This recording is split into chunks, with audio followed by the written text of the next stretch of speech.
अस्सलाम वालेकुम। Welcome to our YouTube channel paediatrics by doctor Mohammad Sham Zia. ये जो सीरीज़ है बेसिकली हम स्टूडेंट्स के लिए हैं, मेडिकल स्टूडेंट्स के लिए। इसमें वेरियस टॉपिक जो है इंपॉर्टेंट टॉपिक्स पीडियाट्रिक्स के उनको डिस्कस करेंगे। सो आज का जो टॉपिक है वो गर्ड इन इन्फेंट्स है। हमारे बच्चे जो हैं, हमारे घर में बहुत से अमूमन चाचा खाला मामू ताए के बच्चे होते हैं जो अमूमन ये शिकायत करते हैं कि बच्ची बार बार दूध फेंक रही है। उस अमल को क्या कहते हैं, उसके क्या क्या नुकसानात हैं, इज़ इट नॉर्मल और नॉट, और इसकी पेचीदगियाँ क्या हो सकती हैं, इसकी कॉम्प्लिकेशंस क्या हैं, इसको डायग्नोज कैसे करते हैं और इसका ट्रीटमेंट क्या है, बेसिकली हम वो डिस्कस करेंगे। गर्ड बेसिकली है gastroesophageal reflux disease in infants.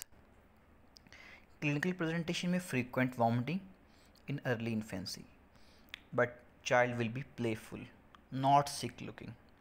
So it's the key point in scenario. How will you diagnose? It's basically clinically based diagnosis, but the prolonged monitoring of lower esophageal pH is important in its diagnosis. So there is a picture of stomach esophagus.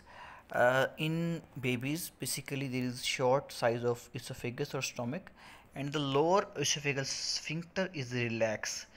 So the gastric content push up through esophagus outside. So basically this is the pathophysiology of GERD. Endoscopy approach may be helpful in diagnosis.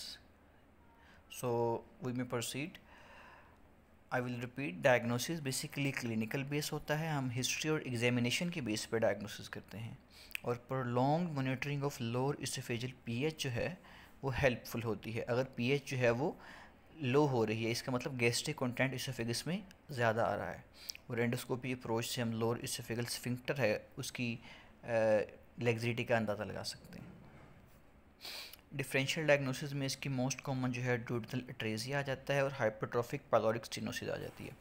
Duodenal अट्रेजिया basically क्या है, जो duodenum है जो कि small intestine का part है, वो उसकी फॉर्मेशन ठीक नहीं होती है, ब्लॉकेज हो जाती है, जिसकी वजह से फ्रीक्वेंट वॉमिटिंग उसकी भी प्रेजेंटिंग जो है वो क्लिनिकल प्रेजेंटेशन है।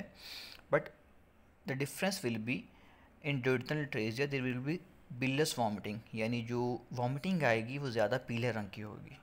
हाइपरट्रॉफिक पाइलोरिक स्टेनोसिस भी डिफरेंशियल डायग्नोसिस में है, इसमें भी प्रेजेंट जो है वो पेशेंट करता है वॉमिटिंग के साथ, और जो एग्जामिनेशन है उस पर हमें मैस मिलेगा, एक जो है पी साइज मैस होगा एपिगैस्ट्रिक रीजन के ऊपर बेसिकली।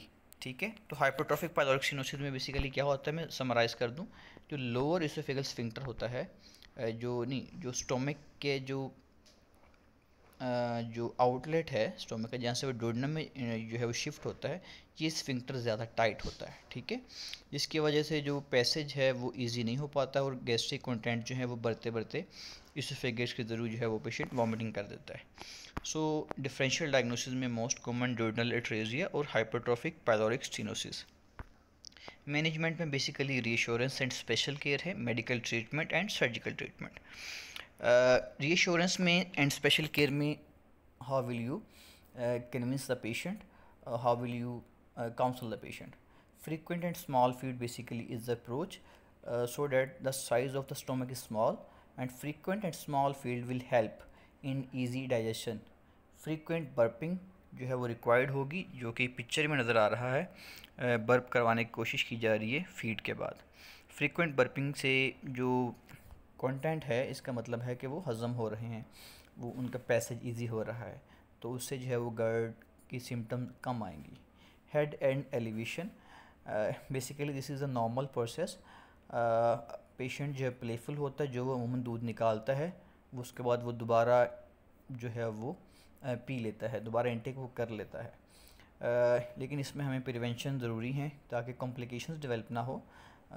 हेड एंड एलिवेट रखते हैं ताकि अगर बच्चा वॉमिटिंग करे और वो सांस की नाली में एस्पिरेट ना कर जाए पेशेंट।